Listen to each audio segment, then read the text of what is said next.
리플이 영국에서 기관 디파이 총괄 VP를 새로 뽑겠다고 공식 공고를 냈죠. 저는 이 뉴스 보고 솔직하게 좀 멈칫했습니다. 그냥 인력 하나 채워난다는 얘기가 아니라 이번 자리는 앞으로 XRP 생태계 판도를 뒤흔들 수 있는 상당히 중요한 자리라는 거예요.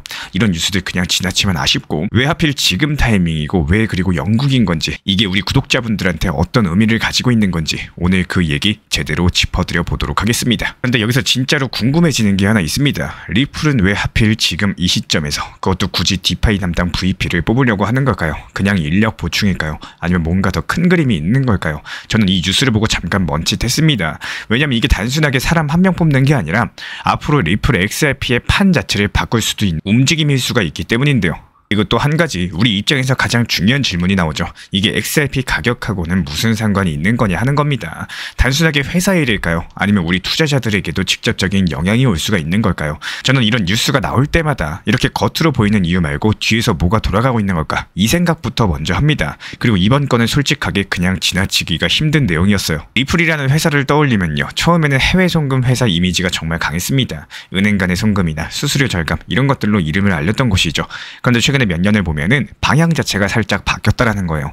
브래드 갈링하우스 CEO가 계속해서 강조하는 키워드가 있죠. 바로 자산 토큰화랑 기관 디파이입니다. 단순하게 코인 거래소 안에서 노는 디파이가 아니라 진짜 은행과 기관 투자자들이 참여하는 그쪽 시장을 말하고 있는 건데요. 이번에 VP 채용 공고를 낸 것도 그 연장선상에 있는 겁니다. 근데 재밌는 건요. 채용지를 영국으로 잡았다라는 거예요. 저는 이걸 보고 이거는 조금 노린 게 있구나 싶었습니다. 영국 같은 경우는 미국보다 규제가 훨씬 더 명확하죠. 그리고 런던은 유럽 금융권과 바로 맞닿아 있죠. 즉 여기서 인프라를 깔면은 유럽 기관들을 리플 레저 위로 끌어올리기가 훨씬 더 수월하다라는 겁니다. 결국에 이번 VP 채용 자체가 그냥 사람 한 명 뽑는 게 아니에요. 유럽 금융권 중심으로서 리플 레저 기반의 기관용 디파이 인프라를 본격적으로 깔겠다. 이 신호를 대놓고 주고 있는 겁니다. 저는 이걸 보고 솔직히 조금 놀랐습니다. 이런 것들을 무시하고 지나가기가 힘든 뉴스이기 때문에 많은 분들께서 디파이라고 하면은 가장 먼저 떠오르는 게 있죠. 코인 바꿔치기, 이자 높은 예치 상품 뭐 이런 것들이겠습니다.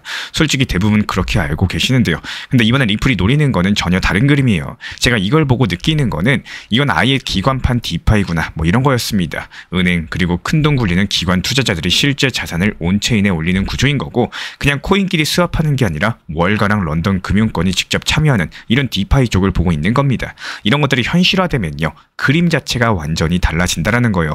거래 한번 할 때마다 XRP가 움직이고 유동성 공급, 수수료, 담보까지 전부 다 XRP를 중심으로서 돌아가게 됩니다. 그래서 이번 채용 뉴스가 그냥 지나칠 수 없는 이유인 거고 겉으로 보면 채용 한 개지만요. 속을 들여다보면은 리플 XRP 생태계 확장의 핵심적인 퍼즐이 되는 흐름이라는 거예요. 만약에 이 시나리오가 현실이 된다면 어떨까요? 진짜 상상만 해도 조금 소름이 돋습니다. 수조 달러 규모의 기관 자산이 리플 레저 위를 왔다 갔다 하게 되는 거고 은행이든 펀드든 자산운용사든 전부 다 이 위에서 움직인다라는 거죠. 그때마다 거래가 발생하면은 XRP가 계속 움직입니다. 수수료도 붙고 유동성도 필요하고 자연스럽게 수요가 늘어날 수밖에 없는 거예요. 저는 이런 그림들을 떠올리면서 이거는 그냥 뉴스 한 절로 끝날 얘기가 아니구나 느꼈습니다. 단순하게 채용했다더라가 아니라 XRP 생태계가 완전히 다른 단계로 올라갈 수 있는 신호라는 거고 이런 흐름들을 미리 보는 사람 그리고 그냥 지나치는 사람 이 둘은 앞으로 체감하는 시장 자체가 완전히 달라지게 될 겁니다. 그래서 이번 소식 자체가 솔직하게 그냥 넘어가기 힘든 뉴스인 거고 결국에 이번 VP 채용 그냥 사람 한 명 뽑는 수준이 아니라고 저는 보고 있습니다.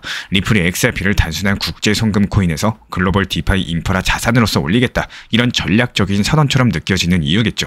단기적으로는 시장에서 기대감이 붙을 수 있겠지만요. 가격도 순간적으로 반응할 수가 있습니다. 하지만 진짜 핵심은 그게 아니에요. 앞으로 XRP의 역할 자체가 완전히 달라진다라는 겁니다. 단순하게 송금용 코인에서 끝나는 게 아니라 기관 자산을 실질적으로 움직이는 금융 백엔드로서 자리 잡는 흐름인 거고 저는 이런 구조적인 변화를 먼저 읽은 사람이 다음 사이클에서 훨씬 더 유리한 자리에 설 거라고 생각을 합니다. 지금은 가격보다 구조를 먼저 읽어야 될 시점이에요. 결국에 이번 채용 뉴스가 우리한테 던지는 메시지는 바로 그거라고 생각을 합니다. 요즘 상장사들이 비트코인을 얼마나 사고 있는지 아시나요? 놀랍게도 ETF로 들어오는 돈보다도 더 많습니다. 올해 상장사들이 매입한 비트코인 규모만 473억 달러 수준인데 같은 기간 미국 현물 ETF로 들어온 돈은 317억 달러. ETF가 이렇게 주목받는 상황에서도 진짜 큰 손들은 직접 코인을 사모으고 있다는 겁니다. 이런 것들이 그냥 투자라기보다는 저는 전략적인 축적에 가깝다라고 보고 있는데요. ETF 같은 경우는 누구나 쉽게 투자할 수 있는 상품인 거죠. 언제든지 사고 팔 수 있어가지고 편리하겠지만요. 그래서 오히려 중장기 보유에는 불리한 구조를 가지고 있습니다. 반대로 상장사들의 현물 매수는 기업 자산으로 잡혀가지고 대부분 콜드월렛에 장기 보관이 되고 마이크로스트래티지, 테슬라, 최근엔 로빈에너지까지도 다들 ETF 말고 직접 사모으는 방식을 선택을 하고 있다는 거예요. 저는 이걸 보고 솔직히 이 사람들은 단기 수익보다 미래를 보고 있구나 이렇게 느꼈습니다. 그리고 여기서 더 재밌는 사실은요. 이런 흐름들이 민간 기업에서만 끝나지 않는다는 겁니다. 미국 백악관이 최근 보고서에서 비트코인을 아예 전략 비축자산이라고 표현을 했었죠. 재무부가 직접 보유 관리하고 있고 그냥 팔아서 돈 버는 용도가 아니라 국가 전략 목표 달성에 쓰인다고까지도 설명을 남겼습니다. 이런 것들 무시하고 넘어가기 힘든 내용인 거고 결국에 지금 시장, 겉으로는 ETF 뉴스에 시선이 쏠려 있지만요. 실제 자산을 챙기는 쪽은 다른 길로 움직이고 있다는 거. ETF는 접근성 높이는 통로일 뿐이지 실제 수요는 직접 매입이라는 이런 흐름 속에서 터지고 있는 상황입니다. 그리고 온체인 데이터에서도 같은 얘기를 해주고 있어요. 고래 지갑 숫자는 늘어나고 코인베이스 같은 거래소에서 현물 출금도 계속 늘어나고 있습니다. 단기 매매보다는 중장기 보유를 위한 매수 신호로 볼 수가 있는 흐름인 거고 물론 일부 고래들은 익절을 하고 있고 그 물량을 상장사들이 조용히 받아주고 있는 모습이죠. 사람들은 ETF 승인 여부에만 집중하지만요. 정말로 시장을 바꾸는 건 이런 말이 아니라 실제로 움직이고 있는 돈입니다. 지금 기관들이 보여주는 것은 단순한 가격이 아니라 비트코인의 역할과 위치로서 보는 시선인 거고 지금은 뉴스 제목보다 자금 흐름들 보시면서 시장 방향을 읽으셔야 될 타이밍입니다. 이번에도 리플 4,850원에 매도하면서 눌림목 4,150원 구간에서 다시 매수 완료했습니다. 근데 여기서 중요한 건요. 우리 신사 채널에서는 리플 코인 한 개만 보는 게 아니라는 거예요. 리플은 일정 비중만 유지하시되 사고 팔고 반복하면서 투트랙 전략을 통해 가지고 알트코인들도 같이 병행을 하고 있습니다. 이번에도 도지코인 276원에 잡아가지고 370원에 익절 완료했고요. 다시 한번 눌리면서 타점 진입했었죠. 이런 식으로 다른 알트들 타점 잡고 단타 돌리는 중인데 지금 수익 흐름 자체가 아주 잘 나와주고 있다는 거예요. 그래서 지금은 리플 전용 타점방, 그리고 알트 전용 단타방, 인공지능 GPT AI 타점방까지 총 3개 방을 운영 중에 있는 거고 셋 중에 원하시는 쪽으로 입장 도움 드리거나요. 3개 방 모두 다 입장을 도움 드리고 있기 때문에 현재 보이시는 번호로서 문자 한 통 주시면은 조용하게 빠르게 입장 도움 드리도록 하겠습니다. 여기서 진짜로 중요한 건요. 타점은 계속 시장에 집중하고 기다릴 줄 아는 사람들에게만 보인다는 겁니다. 우리 신사 채널 구독자분들은 단순하게 영상 보시면서 구독과 좋아요만 눌러주시면요. 시장 모니터링은 제가 직접 하겠습니다.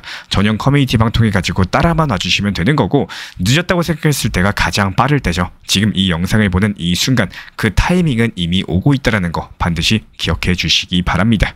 리플 XRP 투자에 있어서 이제는 투트랙 전략이 반드시 필요해지고 있습니다. 무턱대고 몰빵하거나 반대로 또 손 놓고 기다리는 시대는 끝났어요. 첫 번째 트랙은 매달 분할 매수하시면서 시장이 빠지든 말든 일정 비중으로서 리플을 꾸준히 모아 나가시는 겁니다. 이거는 시간과 리스크를 분산할 수 있는 가장 효율적인 전략인 거고 그리고 두 번째 트랙은 남은 현금 비중으로 알트코인 단타로서 굴려나갑니다. 수익이 나면은 그거를 다시 리플에 재투자하시면 되는 거고 이게 바로 수익을 만드는 순환 매수 전략이 되실 거예요. 그런데 여기서 중요한 거는 단타 하실 때 조심하셔야 되는 거예요. 단타 매매 중독되면 끝장입니다. 이 매매 중독을 절대 조심하셔야 되는 거고 예를 들어 가지고 시장이 과열인데도 지금 아니면 기회가 없다. 이런 조급한 생각에 RSI 지표가 이미 고점인데도 불안해서 또 들어가고 결국에 수익은커녕 손실만 쌓이게 되실 겁니다. 그래서 저희 채널 차원에서는 한 가지 원칙이 있습니다. 확률이 높은 날만 진입을 하세요. 그리고 시장 전체가 과매도 구간일 때 비트코인 기준 RSI가 바닥을 찍을 때 그때 알트코인 중에서 최근 거래량이 급등한 종목이 과매도의 경우 MACD, 볼린저 밴드, 이동평균선과 일목균형표 참고해서 신중하게 매수 진입 타점 들어갑니다. 그리고 그 외에는 아예 매매를 쉬는 날도 반드시 있어야지 진짜 단타인 거고 그렇다면 이걸 어떻게 구별할 수 있는지 궁금하실 거예요. 여기서 챗GPT가 등장을 합니다. 저희는 챗GPT를 단순한 도구로 쓰지 않습니다. GPT한테 오늘 확률 높은 진입 타이밍이냐 이렇게 물어볼 수 있게 맞춤 프롬프트를 사용을 하는데요.